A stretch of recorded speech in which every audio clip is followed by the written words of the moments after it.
Kamusta na kayo? Welcome sa Panlasang Pinoy! Ngayong araw na to'y magluluto tayo ng golden chicken rice balls at ng crab and corn soup. Natatakam na ako, kaya ito na yung mga ingredients na kakailanganin natin. Gagamit tayo dito ng ground chicken. Ito yung giniling na manok. Kailangan din natin dito ng itlog, ng sushi rice. Luto na sushi rice ang gagamitin natin. Sibuyas, mozzarella cheese. Gagamit din tayo ng panko breadcrumbs.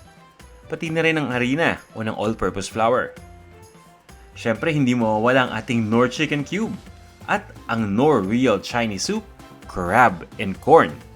Bukod dito, kailangan din natin ng tubig at ng mantika.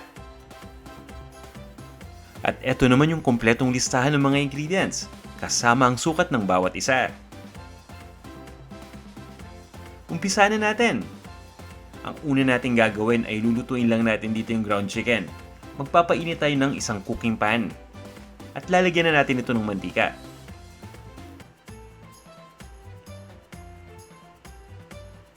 Hintayin lang natin na uminit yung mantika. At pagkatapos, igisa na natin kagad dito yung sibuyas.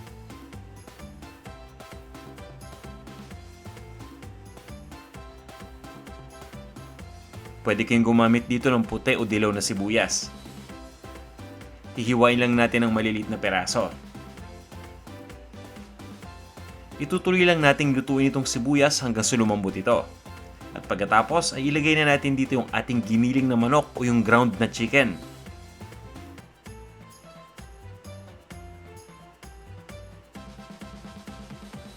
Itutuloy lang natin ang pagluto dito hanggang sa maging light brown na ang kulay.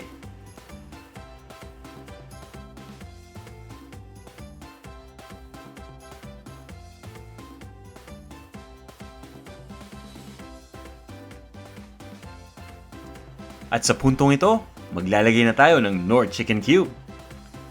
Hinati ko lang ito sa 2 peraso. Kalahati lang yung gagamitin natin para sa recipe na to. Yung kalahati, itabi muna natin ito for future use. Sisiguraduhin lang natin na nahalo mabuti lahat ng mga ingredients. At pagkatapos ito, itutuloy lang natin ang pagluto ng hanggang 3 minuto pa.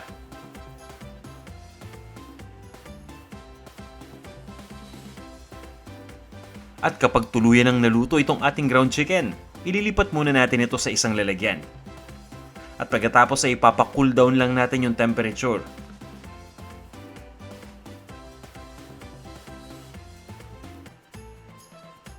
Ngayon naman ay ihalo lang natin yung ating sushi rice dito sa ating ground chicken mixture. Magumpisa muna tayo dito sa 3/4 cup. Haluin lang natin itong mabuti. Ang kailangan mangyari dito ay mahalo mabuti itong mga ingredients na to at maging malagkit yung mixture.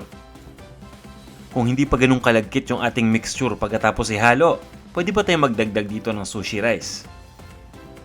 Sa puntong ito, ready na tayo. Bibilugin na natin itong ating mixture at lalagyan na natin ng mozzarella cheese sa gitna. Para mas madali, gumagamit ako dito ng pansandok ng ice cream o yung ice cream scoop. At pagkatapos ay gagawa lang ako ng extra space sa gitna kung saan ilalagay ko na dito yung ating mozzarella cheese. Bukod sa mozzarella cheese, pwede kayong gumamit dito ng quick melt cheese. Pagkatapos ay sisiksikin lang natin ito. Ay ilalagay lang natin ito sa ating kamay. At irorolyo lang natin ito. I-dredge natin ito sa all-purpose flour. At pagkatapos ay itatabi muna natin. Ngayon, gumawa pa tayo ng isa. Ang gagawin ko naman dito, parehong proseso din. Maglalagay lang tayo dito ng butas sa gitna at lalagyan lang natin ito ng ating mozzarella cheese o ng quick melt cheese kung ano man yung meron kayo. Pagkatapos ay sisiksikin natin uli ito. Pero sa pagkakataon na to, babasain ko lang yung isang kamay ko. Nakakatulong ang pagbasa ng kamay nang sa ganun ay hindi maging sobrang dikit nitong ating rice balls. Itutuloy ko lang ang pagbilog dito gamit ang aking mga kamay. At ang kagandahan nito, hindi ito masyadong madikit. Kung wala kayong ice cream scoop dyan, pwede ninyong gamitin itong technique na to. Basain lang ninyo yung kamay ninyo, pagkatapos ay dadakot lang tayo ng mixture at bibilugin lang natin gamit ang ating kamay. Pagkatapos ay i-dredge na natin sa harina. Kapag na-rolyo na natin lahat ng chicken rice balls, magpapainit lang tayo ng mantika. Ngayon naman ay magbibit lang tayo ng itlog. 2 pirasong itlog ang gamit natin. Yung isa pang pirasong itlog na nakita ninyo kanina ay gagamitin natin sa sabaw. Nalulutuin naman natin maya-maya. Sa puntong ito, isa-isa nating ilalagay yung ating chicken rice balls dito sa itlog. At pagkatapos, ay papagulungin lang natin ito dito sa ating panko breadcrumbs.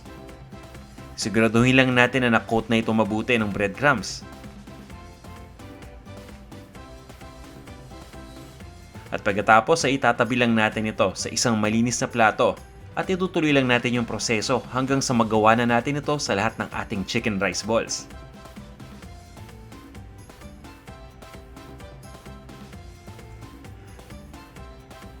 Ngayon ay napainit na natin yung mantika.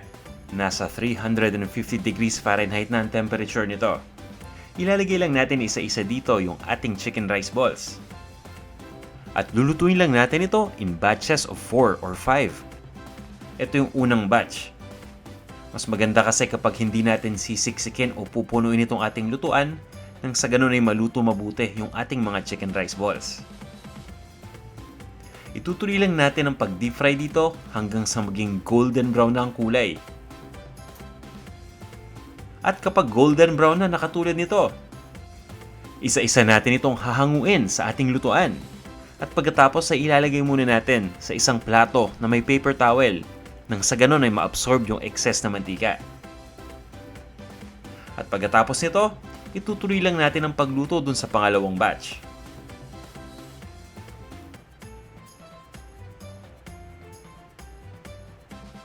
At kapag ready na lahat itong ating golden chicken rice balls, lutuin naman natin yung ating crab and corn soup. Maglalagay lang tayo ng tubig sa isang cooking pot.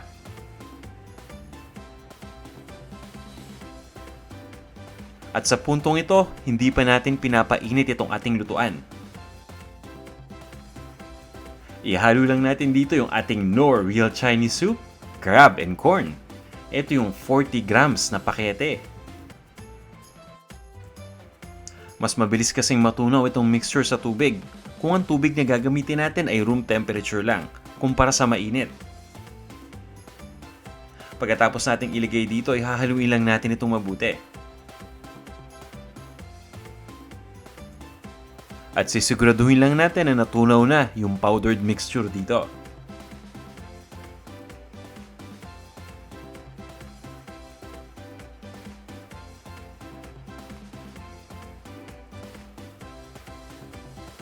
Mukhang okay na to. Pwede na nating umpisang initin itong ating cooking pot.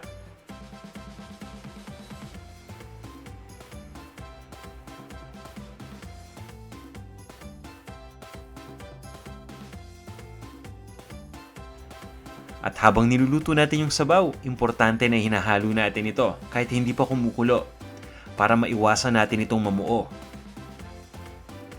Ngayon naman ay ilagay na natin dito yung itlog. Isang pirasong itlog lang ang ilalagay natin. Ika-crack lang natin ito. At ilalagay lang natin dito sa ating cooking pot.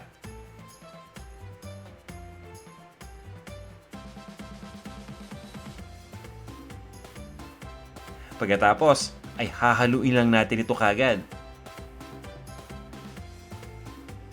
Sisiguraduhin lang natin na hindi maluto kagad yung itlog. Kaya dapat mabilis yung paghalo natin. Ang gusto kasi nating mangyari dito ay ma-distribute yung itlog sa buong sabaw nang hindi ito namumuo.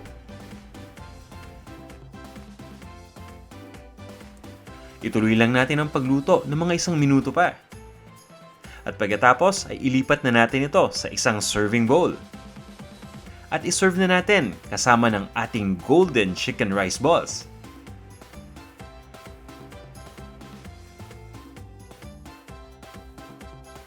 Maraming salamat sa pagnood nitong video. Sana'y nagustuhan ninyo ang ating featured recipe ngayong araw na to. Diba? Napakadali lang magluto ng crab and corn soup. At tamang-tama itong ipares sa ating golden chicken rice balls. Pwede itong pang-appetizer o pang-merienda. Huwag niyo sanang kalimutan na i-like itong video na to. At kung gusto ninyong ma-notify kaagad kung meron tayong bagong in-upload na video, ay mag-subscribe lang kayo dito sa ating YouTube channel. Ito na ang ating golden chicken rice balls with crab and corn soup. Tara, kain na tayo.